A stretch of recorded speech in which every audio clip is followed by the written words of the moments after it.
Bali Business Club episode 2, and I'm here with Omri Ben-Canaan, CEO of the Kosong Satu group and fund manager of the Kedungu Fund, and Ilyas Najim, fund strategist. And today we're talking about the Kedungu Fund.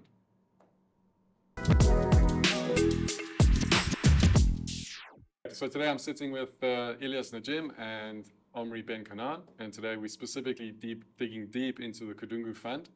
Ilyas is the fund strategist, so has all the details, deep insights into how the fund works, operates, how the Indonesian property market operates, and Omri, who's a 30-year Bali/Indonesian veteran. So, Ilyas, maybe a little bit about yourself, how you got to Bali, what you've been doing. Hi all, thank you, Gawain. Sure. So I'm a Moroccan French. I've been, let's say, background in finance and international business and management.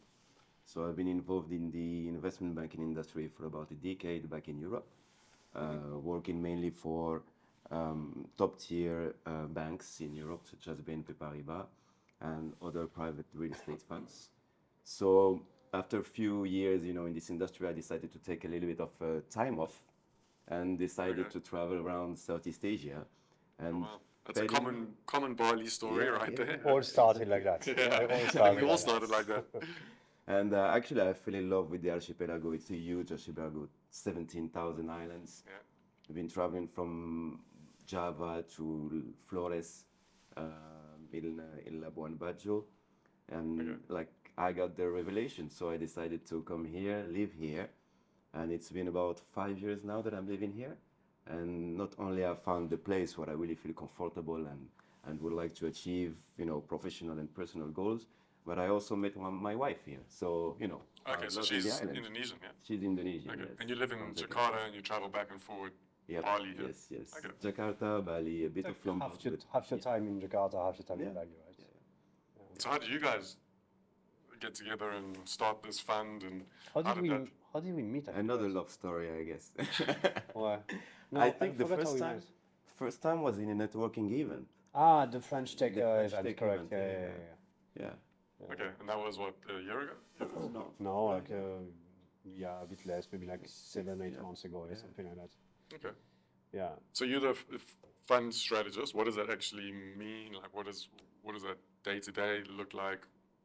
What is that title actually? Well, basically, it's a bit of a global title. Like we collaborate a lot with Omri, so we try to find the best strategy to adapt and adopt for the real estate fund. Myself, I've been involved in, let's say, in terms of amount of investment in Europe. I've seen figures around 5 billion in investment management and about 1 to 2 billion euros in fund management. And I was involved in different asset classes, from office buildings to hospitals, shopping centers, etc. So when I met Omri and we started to talk about the fund, actually, the synergy went straight away. We had pretty good affinity, and we decided to collaborate and see step by step where this can move forward. So the idea, like my involvement, is to qualify investment opportunities, discuss how we can build a real estate project, what kind of asset classes can fit within the Kedungu area, and try to maximize the KPIs to have the best return possible for our investors. Oh, that's what he does. Okay. Okay. Okay. So you deal 100% focus on property investment, not so much in anything else. So you've got developments, or you've handled developments in Lombok, Bali. Where else in Indonesia have you kind of dipped your toes? Well, basically, Lombok was my first experience in Indonesia. I used to head asset management and finance of a property group here in Lombok, well, between Lombok and Bali. And at a personal level, a few developments in Bali and one kind of substantial development in Nusa Penida. So the playground is basically Bali, Lombok, which are basically the main. Well, Bali is one of the main touristic hub in Indonesia, but not only in the world. So Lombok is an upcoming market. Nusa Penida is connected to Bali. It's part of the Balinese political umbrella. So yeah, I kind of like emerging markets. And if we zoom in into Kedungu in Bali, Bali is part of the emerging areas going westwards. You know, the Balinese development up to the Gilimanuk area. So pretty For big those that don't development. know, Yeah. let's touch on Kedungu. So what is it? Where is it? How big is it? Like who's involved there? What is going on there? I think might be a good place to start, just so that we can frame, Kedungu and what's happening really. And I think Omri has also got some insights on this, knows the area well. Well, I'll let you answer. Yeah, for sure. I'll add some ideas or thoughts after you've talked. Basically, I think that we all know this tagline, like location, location, location, right? Sure. So we are investing in an emerging area. This area basically it's an upcoming area.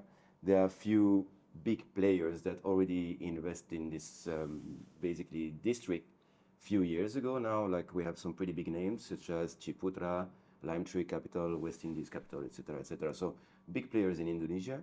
And in order to summarize how Bali grew westwards, like it started around the airport, like Kuta, Legian area. So basically, mechanically, it grew naturally towards west.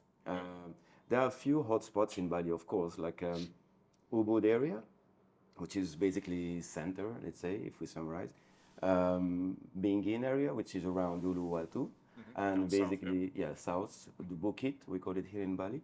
And basically the westward area, like the natural growth from Seminyak, Kerobokan, Umalas, Canggu, Pererenan, where we are today, and Nuanu also. There's quite a big, development happening there of, about 40 hectares in this area. And the next place where basically there's surfing happening is Kedungu. So naturally, we can see that the growth is going towards surf spots, nice beach, nice environment, nice communities. So Kedungu is the happening area. Yeah. Okay. So you've been in Bali for 6 years, yeah? Yeah. Well, about 5 years. Yeah. Okay. What have you seen change over the years? Like, what is for you the most prevalent change that you've seen happen? I asked this to Omri last podcast, but what for you sums up, your 6 years since you arrived? Well, there are like, of course, you always need to look at a destination with the pros and cons. Like, so I will start with the cons, but there are always solutions happening thanks to the government involvement. So I see that there's more and more people coming in Bali, mainly after this COVID crisis. After COVID, when airlifts opened their new destinations and past destination, Bali is a destination since the last 20 to 30 years. Even before, if you look at the artist history of Bali and so on. Like a massive arrival starting from 2022, started in Bali. So, like you can start to see some, traffic jams, etc., etc. So some people complain about it, mainly people that used to live here like a long time ago, and that found like Bali during COVID as being a kind of paradise because it was empty. Yeah, I was here COVID time. It was quite quiet. We knew you. How did you find COVID? I loved it. Yeah. Well, it was a very unfortunate time for business, for was a stressful people, time. for people, and the human beings in general. But as far in a very selfish manner, leaving COVID in Bali was, I think, the best thing that could happen to us, because there was almost no case for a long time, and tourists were barred from entering. So it was just like, you'd go to any restaurant and you'd see your friends in there. So Beaches were quiet, no traffic jams. Yeah, zero traffic jams. Yeah. But the traffic jam thing, it's interesting that you mentioned it, because I've been here for 30 years, and it has always been an issue. 30 years ago was a nightmare as well. It was actually worse than now, because, for example, you didn't have the Sunset Road, so we used to live in Seminyak. So you only had like Jalan Raya Basongkasa, which is going from Kuta to the end of Seminyak, yeah. Oh, the little road, yeah. And that was the old road, yeah. Mm. And that road, and that's like one lane road, yeah. So I mean 2 lanes, like both sides, yeah. And that road, when it's packed, there's no way around. And also those roads used to fall apart all the time. Every rainy season would just The disintegrate. rainy season, I remember the sidewalks were much higher. They were about that high between the sidewalks and the road. And the rainy season, you literally had your feet in the water.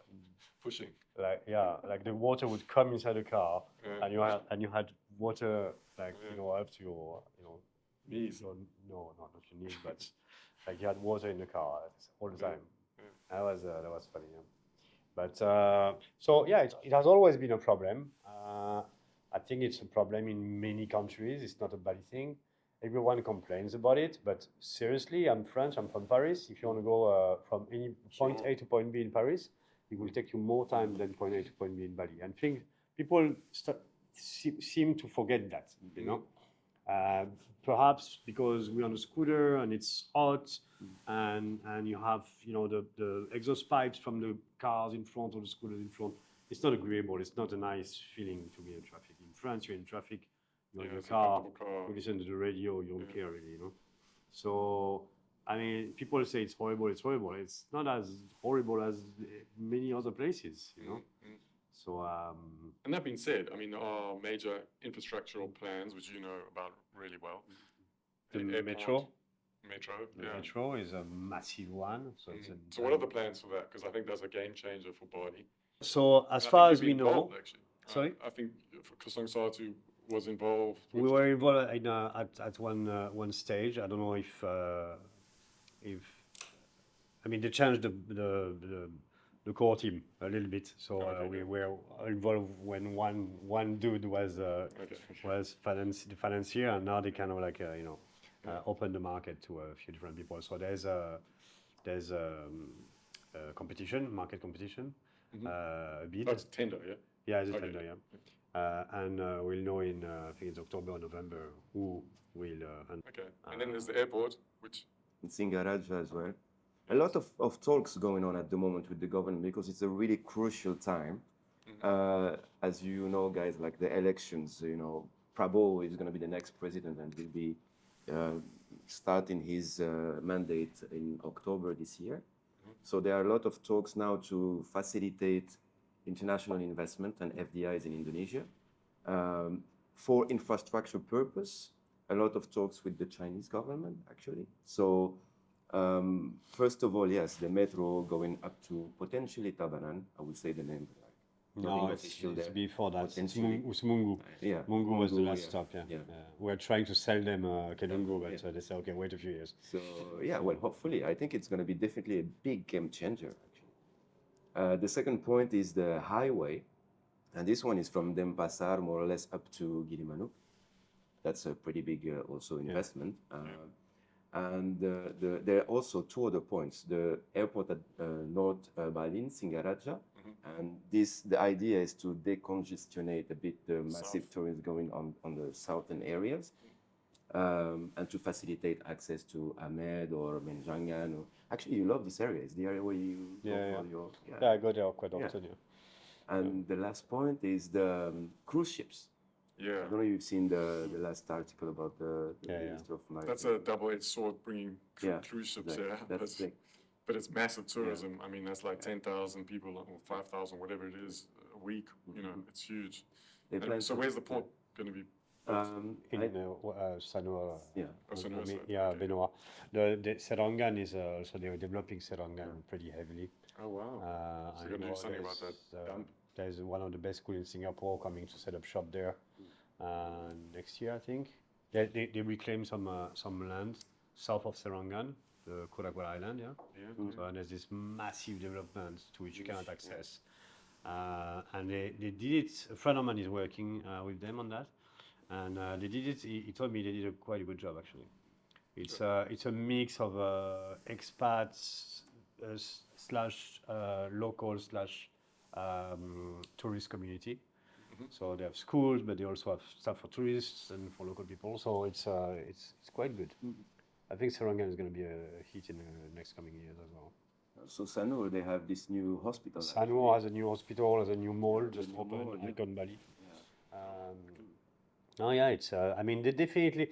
All of these are signs that the government is really, really pushing in the direction of getting more people into the country. Yeah.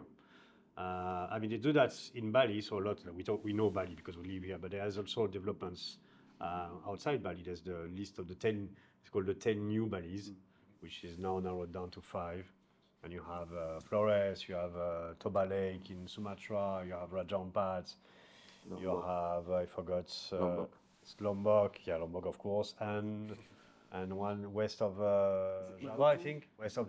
Borobudur. Oh, is it yes. Borobudur? Yeah. Oh, no, I forgot the fifth one. And then 5, second list, yeah. But yeah, so the government, I mean, Jokowi said it in his campaign promises in 2014. He said, I'm going to double the number of tourists in 5 years. And he did it. He almost did it. COVID hit, so he was short of like, I don't know, 200,000 or something. But the last year, it's like increased by what? Now there's 7 million this year in Bali alone. 7 million. It's huge. Wow.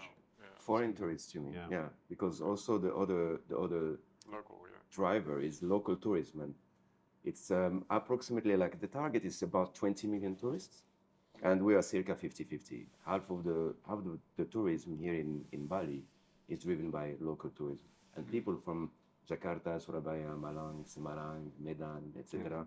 You know, they all gather here. Like anytime you have a holiday, flights are full. So Yeah, absolutely. So noting these infrastructural plans are in place, it's understandable that the property market is very hot in Bali, thriving. If you had to give some advice to somebody a foreigner looking to invest, what would you say are some red flags that you would look out for if you're investing directly in Bali yourself as a foreigner? first of all, due diligence, strategic. So what does that mean, nuts and bolts? Well, like when I talk about due diligence, well, first you need to set up what is that you want. And that's always, a bit complicated because when we say location, this, let's say, tagline doesn't really work when you want to be secluded in the middle of the jungle and, have your private villa of 8 bedrooms. No, you have chosen your own location because you want to make an investment with a purpose that is a second or Holiday home or retirement or whatever. Exactly. Yeah. So first of all, to really think about what you would like to achieve in terms of real estate investment and what are your expectations. And sometimes you need to talk with people to really, narrow down the idea and even putting the idea on a paper helps you to really fix what you really want. Then once you know what you want, you need to connect with the right professionals. And this is actually a tricky part because usually it's coming whether from word of mouth or friends that you have living in Bali, etc., that will recommend this company or another company. So to connect with the local professionals is a highly strategic point because they will help you navigate all the legal environment, tax environment, which is not easy to understand. If you go yourself on online, you have all the information, but to really assess it and analyze it is complicated. So get surrounded by the right professionals. That will be the second point. Then the due diligence, actually, the number 2. Because the right professionals, there's horror stories of, people, some scams, XYZ, buying things that don't even exist, that kind of thing. So I think most of that market is people who've been here once or twice on holiday, love it. They can see the growth from one holiday to the next, and they're like, wow, this is incredible. Property prices doubling year on year. So there is risk, and there are stories. What would you do if your cousin was wanting to buy it, but he was living in Dubai? Like risk mitigation, obviously word of mouth, who's reputable, credible, etc. But what are the steps that you would actually, DD, etc.? Would he have to come here, see where to invest, see the property, talk to the owner, handhold through the whole process? How much time and Yeah, it's not an easy process. I would first of all engage a lawyer to assess how I would like to acquire my property, because there's different ways to acquire property in Indonesia. Whether it is we call it a hak sewa, it's a basic lease agreement. So you can lease the land, and the building. You have to also make sure that you have all the permits and licenses to run the business. Do you want to live there? Do you want to rent it out? Like, do you want to make profit or rental income out of it? So the lawyer will help you navigate the first, ownership status strategy. The second one is creating a PTPMA, which is a foreign investment company in Indonesia. This requires a minimum capital, to follow the Indonesian regulation, but that allows you to. But you have to be here, yeah. You have, well, not really. No, you don't have to. You don't have to be here. Like, if you have, again, the right team and the right people, they will recommend whether a resident director, or you can also be, manage your company from abroad, depending on the position you have in the company. So this is the first step, in my opinion. And then let's assume you target a land and you work with professional brokers, like people that will fulfill all your Christmas list. Well, you enter the land due diligence phase. And for this, you coordinate with the lawyer, with the notary, to make sure that the boundaries are clean and clear. You really buy the square meters that are written on the certificate. You have the right zoning for your investment. So sometimes, I don't know if you discussed this topic, but you have different zonings in Indonesia: green, yellow, pink, orange, red. So what can you build over the land that you target? And then the last point is, if you want to build something from scratch, to have the right team and to find the right builder. And sometimes that is also a highly risky process. Sometimes people make it sound so easy, but it's not at all, because a friend of mine actually now just building 2 villas in Ubud for his own use, actually, 2 villas. He had an issue with his builder, and the builder just left the project. So you are wasting time, money, energy, motivation. So these are stories that happen in Bali for sure. I think perhaps, if you don't mind, I think it's interesting you touch a point that deserves a bit of more development. Yeah? So I think the due diligence, a lot of people do the due diligence on the legal side of things, zoning, going to the notary, checking the certificate is accurate, and so on and so forth. But I think what needs to be done is due diligence to who they are working with. And that's the broker, number one, who they are buying the land from and how they're buying it. So is it directly to the owner, or is it through an agency? There's a plethora of, independent brokers in Bali, or anywhere in Indonesia, actually. I mean, if you go on Marketplace, you will find all these brokers and zillion lands for sale and house for sales. And a lot of it are absolutely not for sale.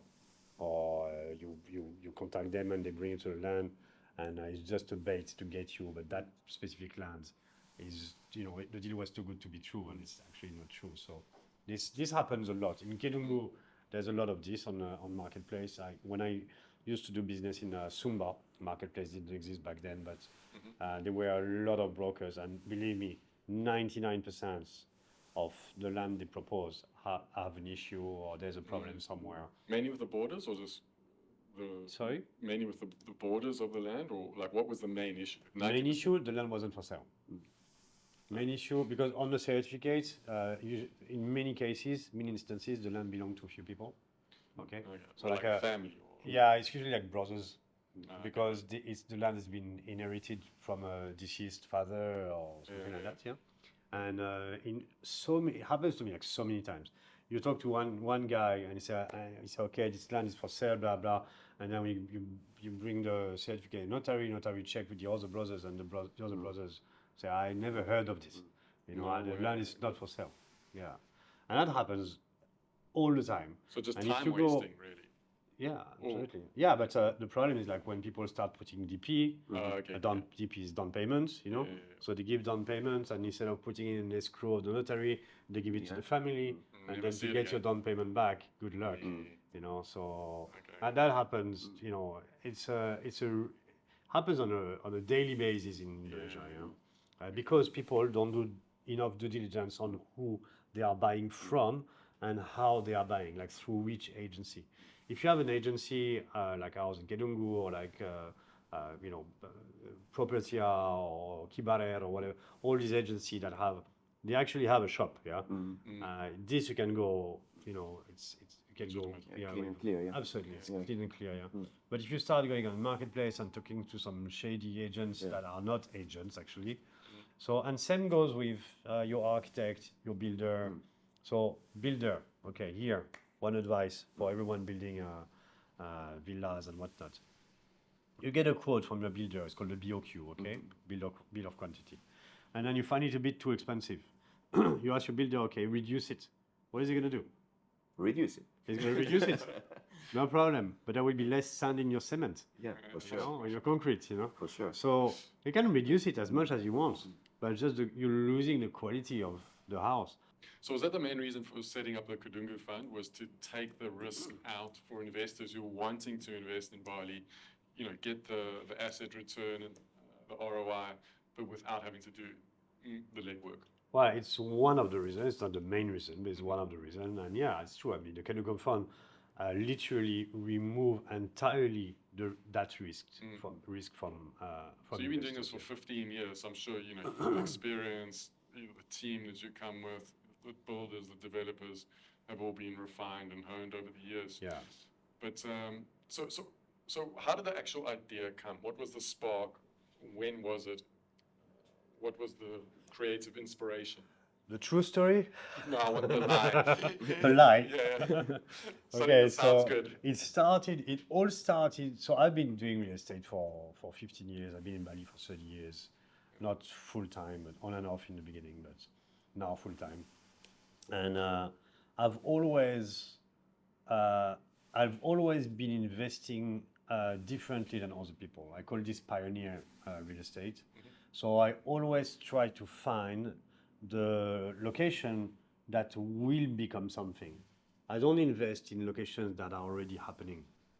You will never catch me dead, investing in Canggu or Perenan. That ship has sailed. It's too late. It's way too late. So I always try to find what is the next market, where is it gonna go, and we all know it's gonna go there. And you started touching on that earlier. Why does those areas grow? Very simple. You have political will to bring more and more tourists in Indonesia. Yeah, you have that coconut tree law. Yeah, so no more than 15 meters. Yeah. So horizontal growth. Those two combined, you have more people. You need to put them somewhere. Yeah, you cannot put them in buildings. So that the development is going horizontal. Yeah, and where is it going? Where is it spreading? Which direction? It just follows the coast. It's simple. Yeah. But why a fund? I mean, why didn't you just do a development? So I identified Kedungu as being a region where development are going to be very, very heavy, following the trend and the example of Perenan, Canggu, Seminyak, and so on and so forth. So the historical development. We have all the history. I have 15 years of historical data, plus 15 years before where I wasn't, actually in the business, but I could see for myself what was happening. Yeah. So Kedungu was for me, it's still today. Won't be the case in 2 years or 3 years, but today is the best market in Bali. Yeah? There's no better place to invest your money. Yeah? So with that in mind, the fund started with me investing some of my money in Kedungu. I put $500,000. I bought a couple of plots, 3 plots actually, and then all my friends who know I've always been doing, good returns on real estate. They started asking me, Omri, can I give you 100? Can I give you 50,000, 200,000, whatever? Just invest with you whatever it is. Just put some of my money in it. Yeah. So it started as a friends and family kind of investment club. It was not even a club. I wasn't making money on them. It was just as a favor. And I've done that before. It's like, hey, I'm gonna buy this land. You want to come in with me? Whatever. Yeah. And I don't make money on my friends. Back then. And then 2-3 friends become like 10, 11, 12 friends. told them, guys, you know, Just you know, you're gonna difficult to have to manage. do things on your own, you know. I'm not gonna dilute myself. That you know, it's becoming you know, ridiculous. Yeah. So so I told no to everybody. That was the end of 2022. Yeah. And I thought this is stupid. There's something there. I know how to multiply money in that Kedungu area. I have a bunch of people, and those are like just my close friends, without me advertising it. You know, there's a bunch of people that you know are interested in you know taking advantage of our expertise in order to make you know sound investments. How can we do that? And back then I didn't know that much about the fund economics and how it works and everything. So I studied. I went. I read and I learned by heart all Investopedia. I took some mentors. I watched a gazillion video on YouTube and so on and so forth. Read some books, whatever, and studied some specific funds in the States, you know, other places. And we decided, okay, let's open a fund. Let's call it the Kedungu Fund because it's in Kedungu and it's a fund, and start there. So you did all the research, found out what was the most suitable structure. I mean, I remember you were looking at like fractionalization and tokenizing. Yeah, and we all looked into all that. those kinds of options. Yeah, there. yeah. So I presume you then found something similar and then copied the structure really, or took bits and parts from everywhere. I took bits and parts from different funds, like the carried interest. It copied on the fund in the States, the way we break it down 8%, and so on and so forth. Yeah, and then just take a little bit here, a little bit there, and try to assemble it to make it the fund that is the most logical and safe for the investors. And this is how we came up with Kedungu Fund. Yeah. So And we changed things along the way, actually. We did change. Yeah. Originally, the fund was just about land banking. Yes. In the very, very early days. It was just about like flipping land. Okay, you buy a land today, you sell it in 4 years, you're gonna make like 5x, 6x, whatever, And then once we started the fund, after a couple of months, we're like, this is stupid. We have an architecture company in house, we have a construction company in house, interior design. We know how to build, and we have all this land that we are sitting on. Like, let's develop them, And so this is where development started. Yeah. Okay, so let's get back to the fund strategy, land banking, commercial, residential. Let's talk about fund structure. So we've got Singapore, Indonesia, Manco, operations. How does that all work, and why? Why is it fun? We want to keep things simple. We realize that we have most of our investors, they are international investors, like based in Europe, Singapore, Hong Kong, like expats, etc., that would like to have an exposure in Indonesia, but would like to benefit from a Singaporean legal environment.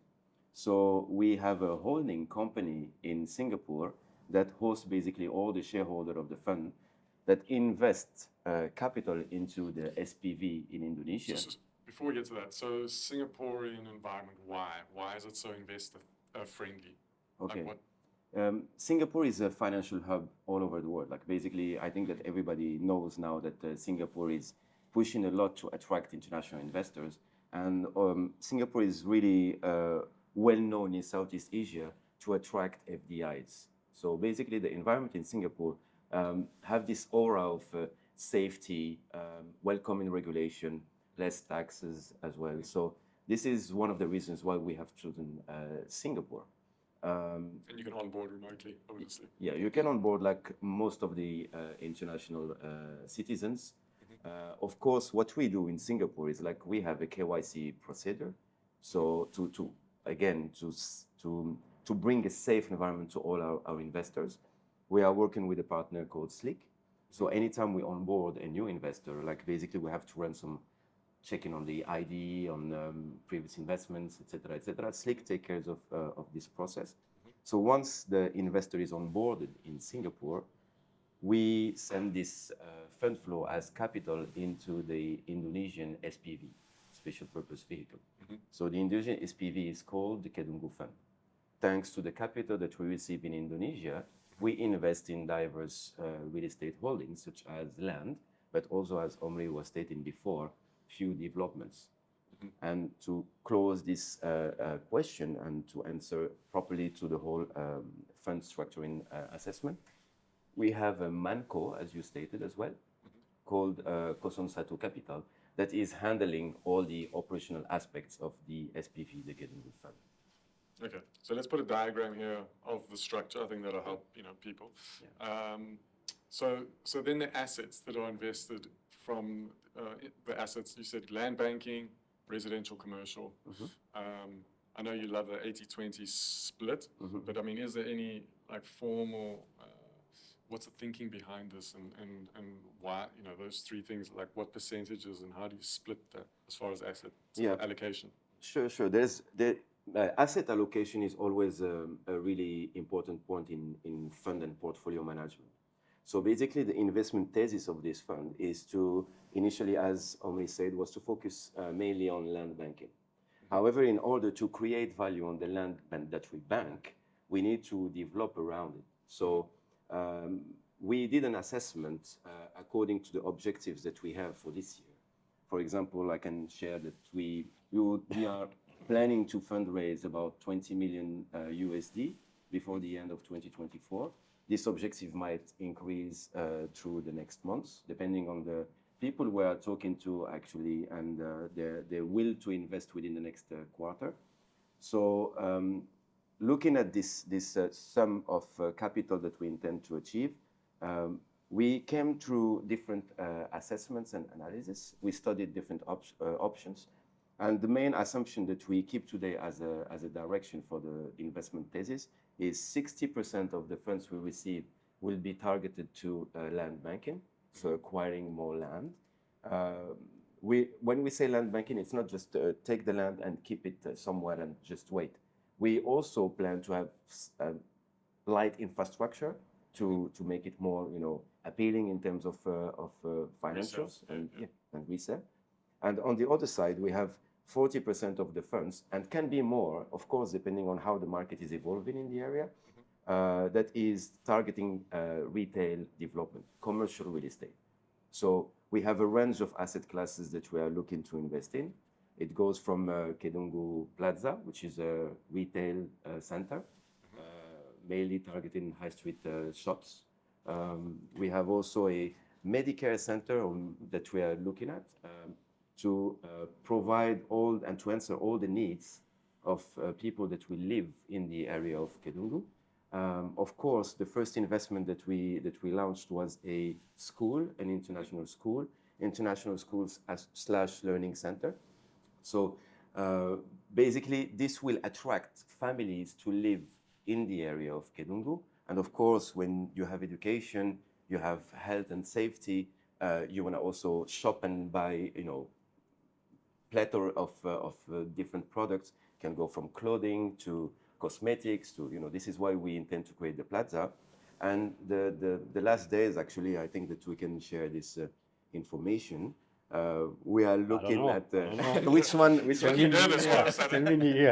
So NDA. Yeah, NDA. No, I think this one we can share the info. Actually, one of that one. Yeah, this one. We are looking intensely to develop mixed-use commercial, basically assets. So residential and commercial. Yeah, residential. We connected different asset classes within the same location in order to create the destination. So basically, what we are working on at the moment is to connect maybe Kedungu Plaza with serviced residences, branded serviced residences with the top tier pure player in Indonesia or even international top player, and business center. So we will connect all these to really create the destination with a main focus on wellness and sport facilities. So we are still, writing the roadmap for this investment, but that might be something that can come earlier than the end of the year. Okay. We're aiming at 2025. Beginning of construction. Yeah, but the school launched. The school launch is August 2025. It's already open for operation. Sorry. Yeah. We started the construction a month ago, I think like 5 weeks ago now, and I should be finished around 2025 two, let's say. Who actually chooses the land? Like, what is that process like? So it's like, okay, you've identified a plot or a piece of land. What's the upside? What's the downside to that specific piece of land? What do we do to get to the point where we acquire it? And we've made a decision that this is Sure. what with fund is going to select. So, okay, on the first phase, so the acquisition phase, we had a postulate that we adopted since the inception of the fund, which is basically to acquire as many high street retail shops, land, in Kedungu on the main street. So, if any piece of land that we could get our hands on, we acquired them. Why? Because those are the those are the investments, on which we will make the most returns. Whether we develop or we don't develop, doesn't matter. We will make massive returns on those plots because you have way more, the multiplier between number one and year number X, which is like 5 usually, is much higher with commercial real estate than residential real estate. So in the beginning of the fund, the message was very clear. Every piece of land that we could acquire in Kedungu, which is Jalan Pantai Kedungu, street going to the beach, we got them, and we have like 11 plots now. So we didn't go at all for any residential. We don't have, as of today, we do not hold any residential plots. We're only commercial. So that will change in the next few months and years. But we wanted to secure as many commercial lands as possible. And we did exactly the same in Perenan. 5-6 years ago, when we moved in our office, we acquired some land. It was leased, not bought. And then we didn't develop that. We developed, actually, that very office we are sitting in was a land we developed. For those who don't know, who don't see it, of course, we are sitting on the 3rd floor of a building that we developed in Perenan 2-3 years back. Yeah.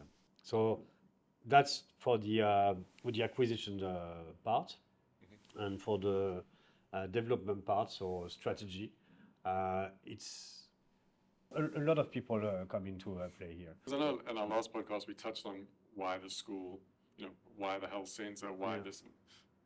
I mean, I know you've had a lot of influence and play in those decisions. Why the developments we have on our books? What is the thinking behind it? What does it bring to the area? So, of course, you have these strategic discussions when we see what can be done here and there, etc., about the location. So these are more qualitative analysis, let's say. But then we enter into the quantity analysis. And for the quantity, we work closely with Paul as well, who is the CFO of the company. For example, I will go pitch Omri about an idea as well. So when I go pitch Omri, first of all, we look at the figures. So we come with the first assessment of basic data. How many square meters we need? How much will the land cost? How many years of lease we have? How much will be the development cost of this specific development or construction? And then once we have like a bottom line, top line, bottom line, we run some figures and cash flow, and we do some financial modeling, and then this makes sense for our investors. So then we start to move forward with the technical advisory team that we have around us, and as Omri said, we will move directly to build it. We have about potentially 2 to 3 years development phase, because most of our buildings, like the school, started, but we anticipate to have most of our buildings started in 2025. And average building time, if you build a villa, is about 8 to 12 months, if you have all the team, set up, etc. If you go on your own and you don't know the market, it might take 24 to 36 months, average. We know that we have all the technical knowledge and know-how to make it happen. So I would say that we might need for an average project size about 12 to 24 months maximum. So we might say that 2025, 2026, we might see a lot of new projects, being delivered in the fund. And this is good news for everyone, because if we have new projects, means net rental income, means distributions, means value increase. So, like that's the waterfall of. Well, let's get back to growth, and you touched on time frame. So why 5 years? How are those periods broken down into what, when, and why 5? And then it's a liquidation period at the end. Maybe just talk through that, just so that put some framework to that period. So 5 years is allowing us to fundraise, develop, start selling. Usually, as I said, development is about 2 years, let's say. So now the fund has about a year, plus 2 years, that's 3 years. And we will have about a year, 2 years to benefit from the net rental incomes and then starting to sell. Today, what we say is basically we will have... So you'll sell all the assets? We sell all the assets. We have different exit strategies. So we have different options. First option will be to sell asset per asset on an asset per asset basis. So classical way to call brokers and to say, okay, we have this asset coming into the market. This is the value that we have today because we are working with valuers, we are working with auditors, we are working with different people to make sure that everything is solid around the fund. And basically we will wait for the buyer to come in, and then we close the deal, hopefully, if we agree on the terms. The second option, which is something that is most likely to happen, is to create another fund that will buy back these assets, or maybe do even some cherry picking about the most performing assets, because they will be delivering a yield. And in this scenario, we can even think about creating a REIT, which is legally an entity in Indonesia that allows us to acquire yielding assets. So there's a lot of different opportunities. The last one, you've touched base on this point at the beginning.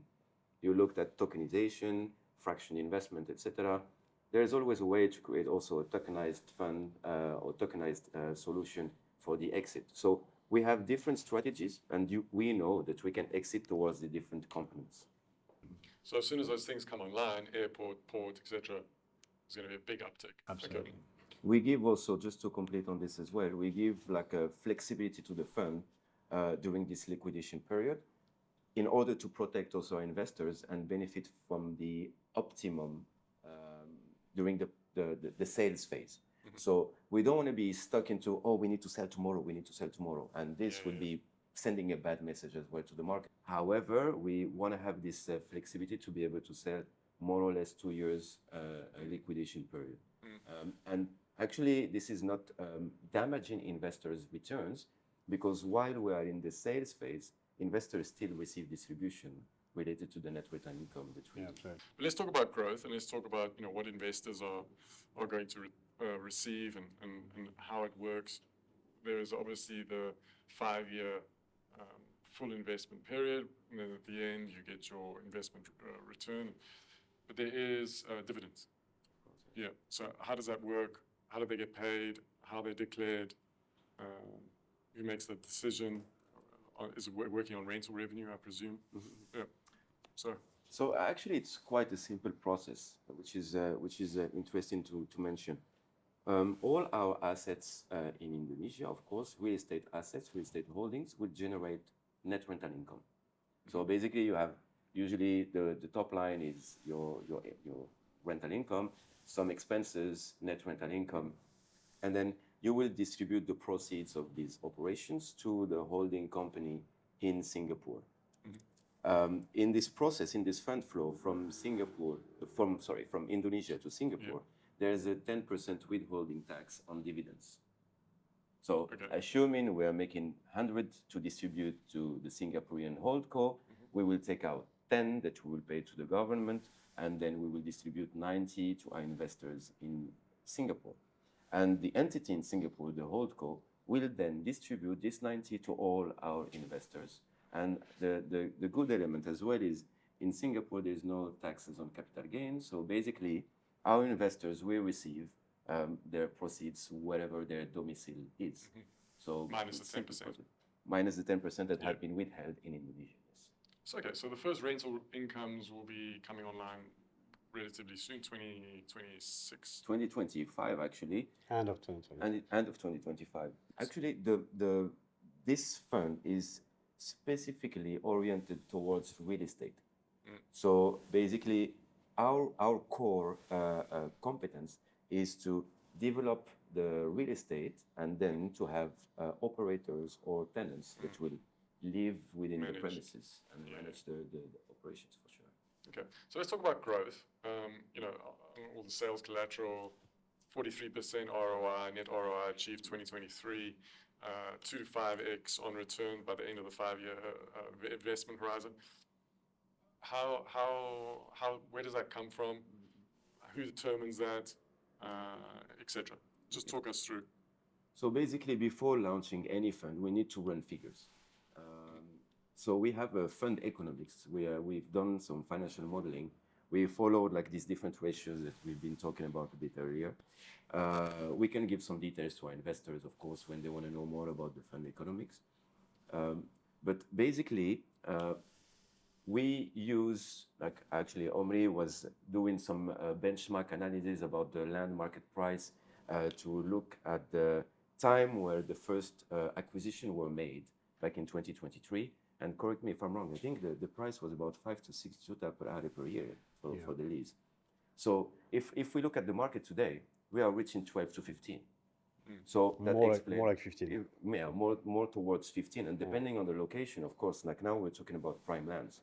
So the 11 plots that Omri was mentioning, there are plots on the main Kedungu road, High Street.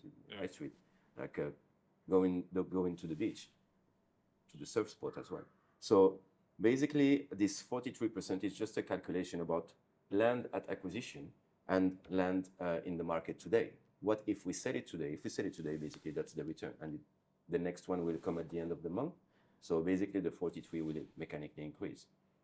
What we've done in order to bring to operate actually as REIT, or real estate investment funds based in Europe or in the US, etc., to put our standards really high, and actually that's part of my experience as well, is to use external third parties to help us in this process to benchmark the land prices, the development values, and so on. So for the valuation of our fund, usually we calculate a net asset value per share. This value is validated with an entity in Indonesia that we call KJPP. You can research online. They are basically if we compare with what's happening in Europe, it's RICS, Royal Institute Chartered Surveyors. So they have this government certification to value our lands and our real estate asset holdings. So we are working with them. The people we are working with are called RHR KJPP, which they are also the strategic partner of CBRE, which is a pretty big real estate company worldwide, well known. We also have. I think it's the biggest, isn't it? CBRE, yeah, one of the top five players. And we also collaborate with Mazar in order to provide financial statements audits. So we surround ourselves with high quality professionals in order to be completely, clean and clear with our investors, so we can provide all the information that they might require. And the last point is, and that was a really smart idea actually, it's the online dashboard. So all investors, once they are onboarded in the fund, they have access at an online dashboard where they can see the evolution of the investment. They can have some key point information that they can access directly, newsletters, can have access to certificates, to documents from our due diligence. So, if they have a question, they can just go there and click. And if they have more questions, they can call us, and we can, of course, enter into a meeting with them. We'll put the URL in the comments below, and it's thekedungufund.com/demo, DEMO. So anyone can go there and check out the fund economics. So an external party, they do the valuation, which determines the share price. So any new investors onboarded, I presume that's done quarterly, or so an investor who onboards in 3 months' time will obviously have a different share price, Exactly. Yeah. purchase price, as they do now. Yeah. Exactly. Okay. So the next valuation is in 10 days. Oh, wow. 11 days. Okay. So anyone who wants to invest, the next 10. it's better to invest in June than July. Exactly. Yes. Obviously, yeah. Okay. All right. So then, Another question I get fairly frequently is fees. Obviously, that's how funds make their money, and how are the fees structured, performance fees, etc. How does that all work and fit together? Well, the thing is, like in real estate, the fee structure is slightly different from, let's say, classical corporate funds or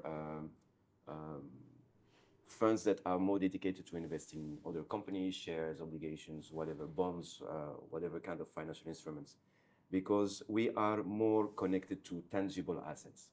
So basically, we have different type of fees, all following the life cycle of the real estate investment. So when we acquire a land or land and building, but we will mainly acquire land and then build, we get an acquisition fee. So basically, when the money is coming in, we are also incentivized to acquire as fast as possible, so we don't leave the money sleeping, and the money start to create a substantial yield.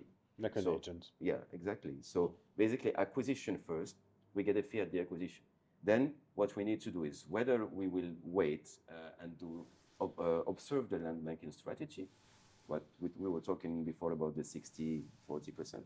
So for these lands, we will wait and then we will exit. And once we exit, we have an exit fee. So we take a percentage of the at the end of the 5-year period. At the end of the 5-year period. The disposal fee. The disposal fee, yes.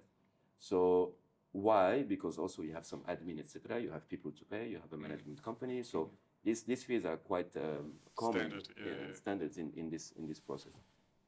If we go towards the second option, which is the development phase, of course, we have also some people that will follow the development of the project, that will coordinate with the architect, with the MEP design, with the engineer, with the structure engineer, with the lighting designer, with the interior designer, etc., etc. So in this scenario, we have we call it a capex management fee. So basically, it's connected to the development budget, and once it is operated, because again, we need to talk with the brokers, we need to find the tenants. We need to do market studies, and that's, of course, hours and hours of work and planning. We have asset management, and this is based on the rental income of the properties. Okay, so that's fees. So then we've got performance fees and carried interest. How does it work? How are the splits? The fees that Ilyas talked about are all related to expenses. So the fund doesn't make money on this. This is to cover the expenses of the fund. Basically, yeah. Where the fund makes money, and then there's also the annual management fee of 2%, yeah, which is based on the capital. It's the only fee based on capital. So you come into the fund with $100,000, the fund will take $2,000 as soon as. So it's based on AUM, yeah. Yeah, completely based on AUM, yeah. All the rest of the fees are based on events or operations or sales, acquisition, whatever. So now about carried interest, which is a completely different set of fees. This is where carried interest is where people make money, whether it's the fund, so GP, general partnership, or LPs, limited partners, which are the investors. Yeah. So the carried interests are structured in a way that seemed to us when we started the fund very fair and incentivizing to both parties, LPs and GPs. Yeah? So basically, you have your first 8% returns that are guaranteed to the LPs. So the investors, whatever money is made, the investors will get the first 8%, no matter what. Okay, and the clawback provision is based on those 8%. That's called the pref, or the hurdle. Yeah. Then after we have a catch-up of 6%. So from 8 to 14%, that goes to the GP, the general partnership, to the fund. Okay? So 0 to 8, first 8% goes to the LPs, and 8 to 14 goes to the GPs, yeah? Okay. The GP. Then the 14, then there's 10, the next 10 percentiles, next 10% are split 80-20. 80% of those 10 go to the LPs, 20% go to the GP. Okay, so that goes from 14% to 24%. Whatever is above 24% is split 65% to the LPs, 35% to the GP. So our sweet spot is to go to beyond 24%. So that's where we get the most profit from the returns. And if the fund goes there, thereby the investors make more money. Where everybody makes money. Everybody makes money. Yeah. So it's a win-win situation. Yeah. And this is why we structured it like this in the first place. Yeah. Okay, so let's talk about making, in closing, because I think we're running out of time. So making money, that's everybody is interested in. 5-year return on investment. How do we do it? How do we do it? Yeah. Okay. And how exactly do we do it? Magic formula. The famous magic formula. Yeah. Okay, so I think for this we're gonna go downstairs on the smart board so I can show you in detail. I will draw some pictures. Yeah, the iPad is too small for that. So let's go downstairs and we'll come back after. Let's go. Go. Stand up. All right, guys. So just come down from the other office. I'm here with Gawain and Ilyas. Hey, guys. They are out of the frame because there's no space. So now we're gonna talk about the money graph. So this is my secret formula on how to make money in real estate and investments in Bali that I've been using for the past 12, 13, 14, 15 years. So have a look. Before we start, let me tell you just one important thing. So those are predictions based on historical operations that we have done and historical data. They are just prediction. There's always an investment in a risk. There's always a risk, in investing your money into anything, whether it's real estate or private equity or anything. So I just want to be very, very clear that we're not promising anything. This is just predictions. Yeah. Okay. So now let's get into it. So that graph here represents how the land price evolution in Bali has been happening over the past few years, past 10, 15 years, and it's always repeating itself. It's a pattern. It's always the same. So it's fairly easy once you've understood how it works to predict and to identify new regions where to invest. So you have, what do you have here? You have the timeline, like years in increments of 5 years. So 2013 to 18, 18 to 23, 23 to 28, and so on and so forth. You have the COVID. COVID is right here, yeah? So around there, you can see during the COVID, you can see those lines that are plateauing a little bit, yeah? And then you have that's your money axis, yeah? In idea or whatever. So if you look at how it worked in the past 3 years, so you have areas like Batu Bolong. So we put Batu Bolong, Perenan, and Kedungu, okay? So Batu Bolong basically went high in around 2015, 16, started to pick up, go high really, really fast, then plateau a little bit at COVID, go high again, and now it's at the peak. It's past the peak. It's already mature. It's been mature for like 2-3 years. So we are into maybe the 8th year of Canggu as the Canggu we know. And then you have Perenan, who came a little bit later, but basically the same trend, the same shape of the graph goes up very, very fast. All of this is happening in a period of 5 years. So Batu Bolong went from 2015 to 2021 or something like that. Then you have Perenan from 2018, 19. This is when we moved in here in Perenan. There was nothing here, like literally nothing, just rice field and rice field. And then Perenan went up, and now we are at maturity in Perenan. And then you have Kedungu. So Kedungu started 22.5 or 23, and then went up really fast, still going very fast. 2024 here. So this is the point where we are, and the dotted lines, well, all the dotted lines are the future. Yeah. So it hasn't happened. So we are predicting. So again, back to the disclaimer from the beginning of the video. So we are predicting it's going to go this way because it's just following a general trend that different areas in Bali have along the coast where the surf spots are. It's always the same, and there are areas before that, obviously. Yeah. So, but you never know. Yeah.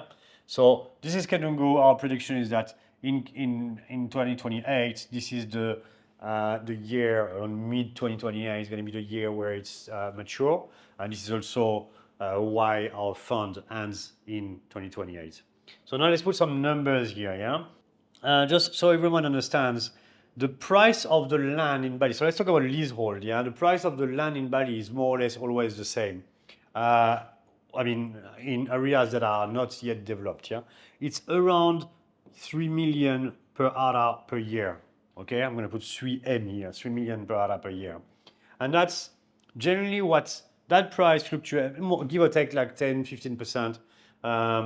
It stays like this for years and years and years until there's an interest, until something happens, and then it starts to pick up, and it goes super fast.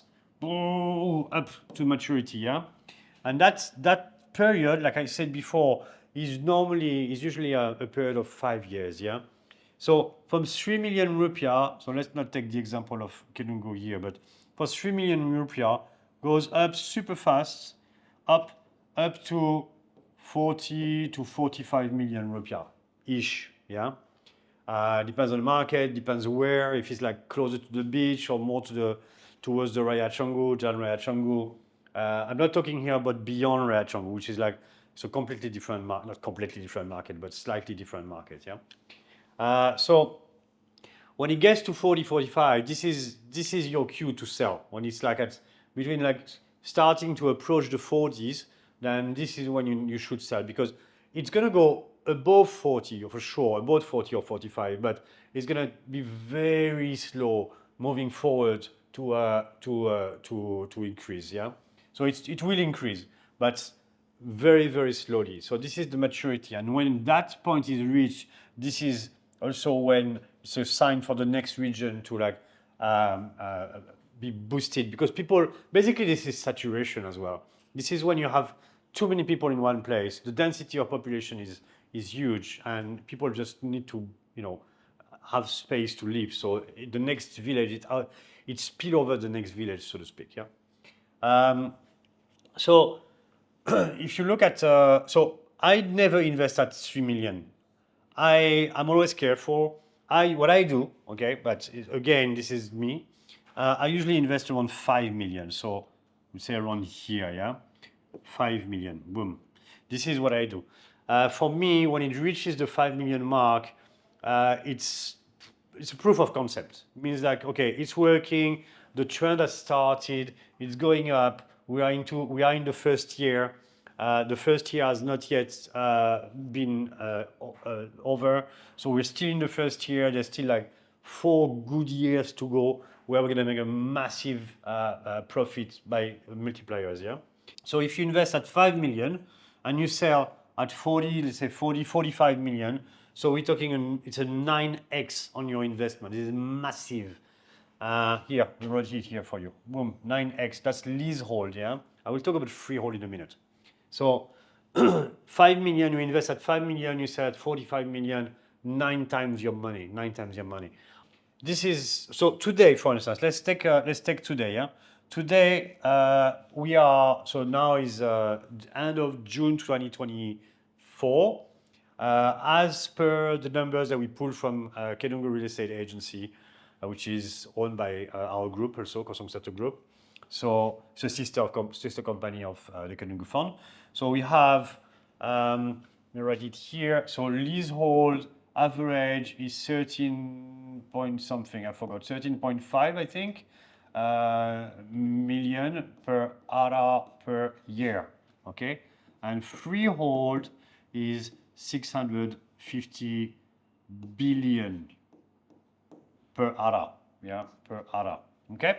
So here, 13.5, I'm gonna write it here again, 13 million. So if you invested like me back a bit over a year ago, you would have already made more than 2.5 times your money. So that's basically, if I were to liquidate the land that I personally bought and the land that and some of the land that the fund acquired in the early days of the fund, this is what we would make now. Yeah. If you invest now, it's not too late at all. If you invest now, whether you invest in bare land or even if you invest in the fund, which does exactly that plus more, you would make. I mean, again, predictions. Yeah. So very careful with that. Yeah. You would make at least 3 to 3.5 times your money. Yeah. So you invest, like if you buy a land today, you sell in 4 years, you will make 3.5 times your money. It's amazing. Yeah. So, Gawain, you want to say something? He's raising his hand. Sir. So give us some USD calculated conversions just on the replay so people know. And Yeah. then how big is an RM? And then also freehold 600. So many questions. Not billion, yeah. Sorry? 600. Oh yeah. Sorry, million. Correct. Oh, sorry. Talking million. Okay, so thanks, Gawain. You're right. I'm speaking to like if I'm because I know this and because I'm talking to you actually. Yeah.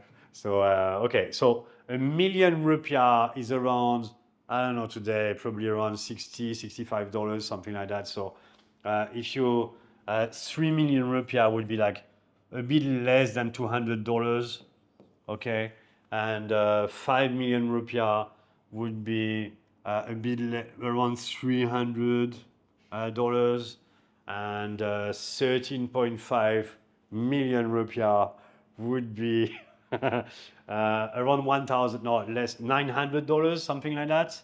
Okay, $900, and 45 million rupiah would be, I'm going to say something wrong at some point for sure, a bit less than $3,000. I would say like 2,700, maybe something like that.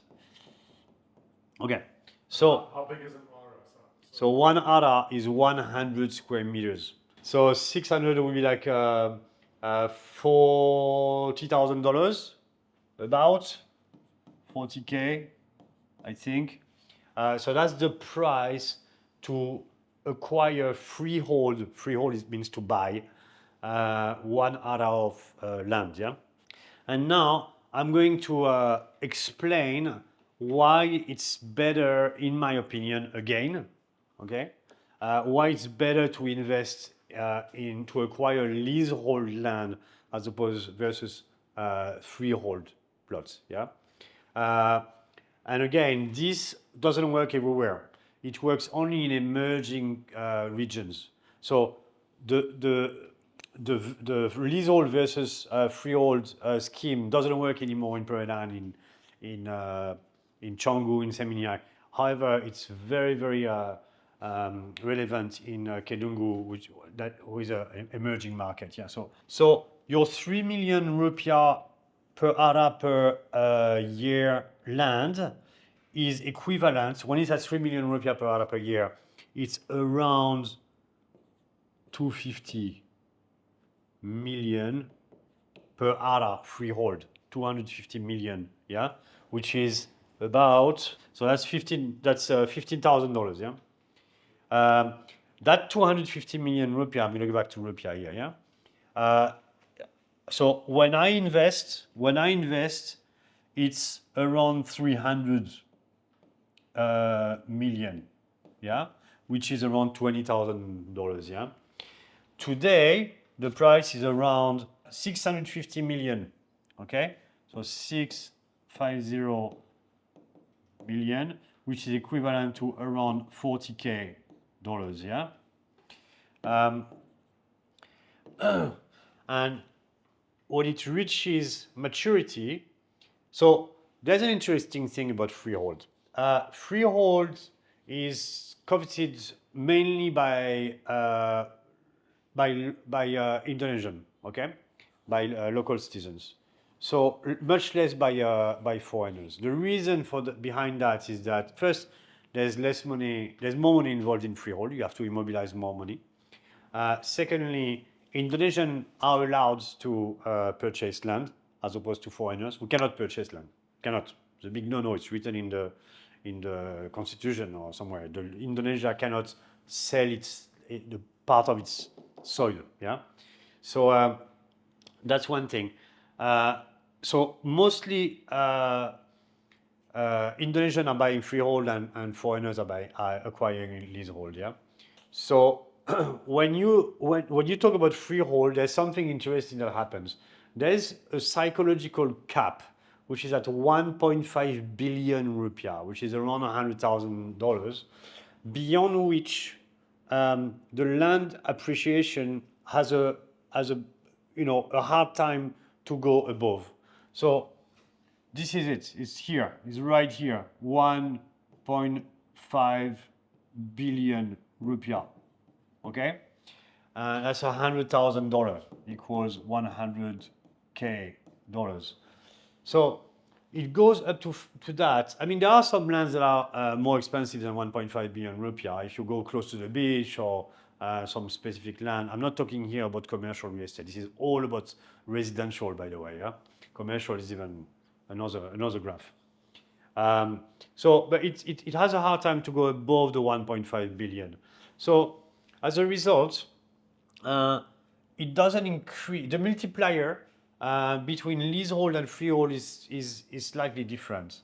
If you remember the 9x that we did on leasehold, so the same land, exactly the same land, both at the same acquired at the same time, which I acquired for 5 million rupiah, would be 300 million rupiah freehold. And when we sell, instead of selling at 45 million rupiah per year, you sell 1.5 billion. So you have a multiplier of 5x only, which is lower than 9, obviously. Yeah. Plus, you have to immobilize more capital because the freehold is just more expensive. So in my mind, it doesn't make sense to buy freehold in emerging countries, region. So, but note that multiplier decreases over time. So the more time passes, the more the multiplier decreases and the more the difference decreases. Where here it's 1-on-1, yeah. So in Bali, anyway, emerging markets, just remember emerging market, leasehold, any other market, freehold, or leasehold, doesn't matter. So again, Kedungu, yeah, now 13.5, this is the average price of leasehold, yeah. If you invest now with the fund or if you buy land in Kedungu, you cannot lose money. You can't lose. Again, prediction, not promises, yeah. It is going up. It's already going up. I mean, I'm sure, in 1 month it's going to be 1 million more, So it just keeps going up and up and up, yeah. So that graph, so the fund uses this as one of the core principles of its thesis, yeah. It doesn't use only this. It uses many other things because we are developing land as well. And also keep in mind that this graph is only good for residential. It's not good for commercial.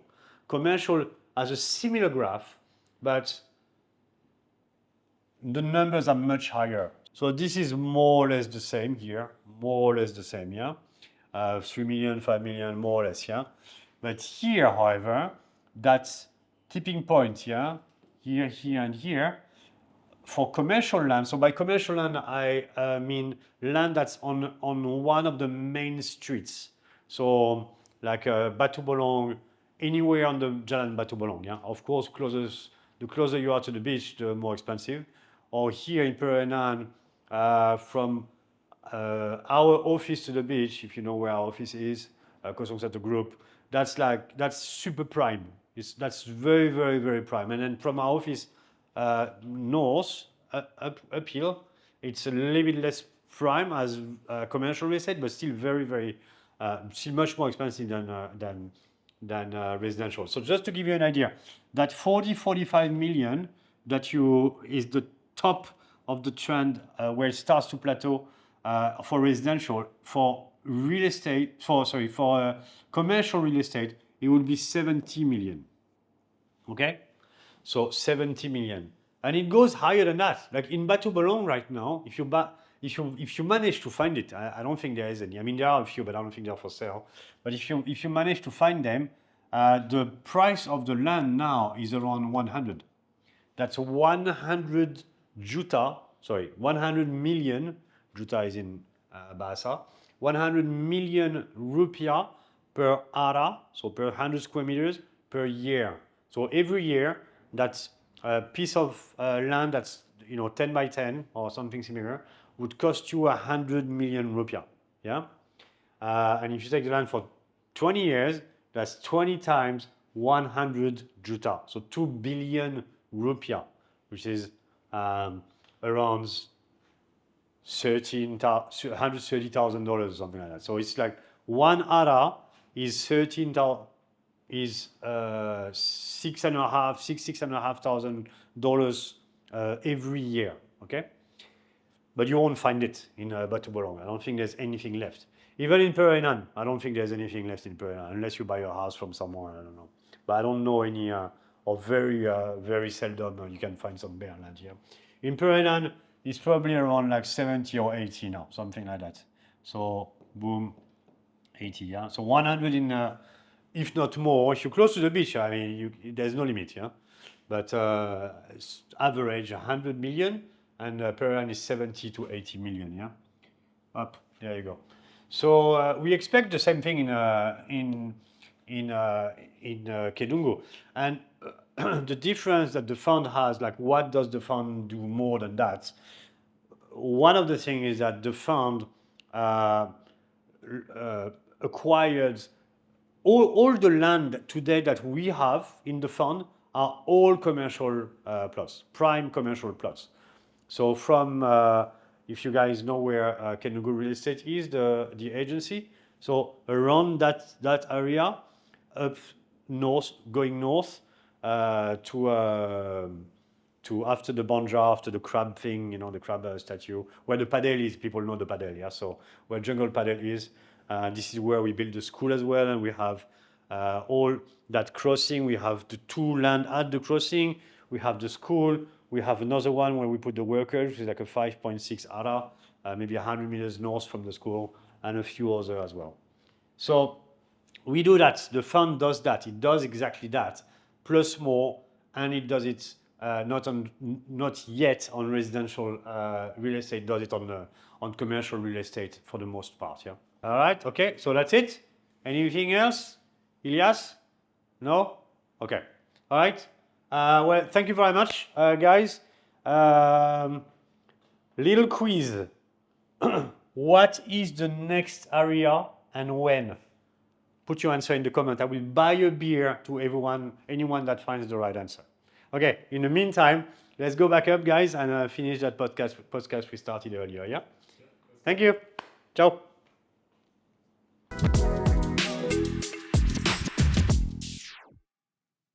But that makes a lot more sense. I mean, it's easy to understand, shows exactly how you did it, magic formula. Yeah, I mean, it really stacks up. So the whole pioneer real estate concept comes from there, and the fund, the very core concept of the fund is based on that graph that we just saw. Okay, so yeah, I think it's a great place to end off. Thanks, Ilyas. Appreciate your time. Really great and informative, and thanks for being here, coming. Thanks, Omri. And yeah, all socials below. Check out the website. You can have a look at Omri's killer graph and any other graphs and splits, etc. All the technical details below. So yeah, it's that camera. Was that this one before? No, it's that one. Okay. All right. We ran out. What people don't know is that we ran out of battery on one camera. Okay. And thanks, team. I appreciate it. All right. Thank you, everyone. Yeah. Thanks everyone for watching, and feel free to contact us if you have any questions. I'm happy to answer, me or my team, to answer any questions that you may have, and set up a Zoom call or in person if you guys are in Bali and you want to come and drop by for a coffee in our Perenan office. You're most welcome to do so. More than welcome to do so, sorry. Yeah, and that's it. And let's see what we talk about in the next episode. Yeah, we'll see you on the next podcast, number 3. Thank you. Thanks so much.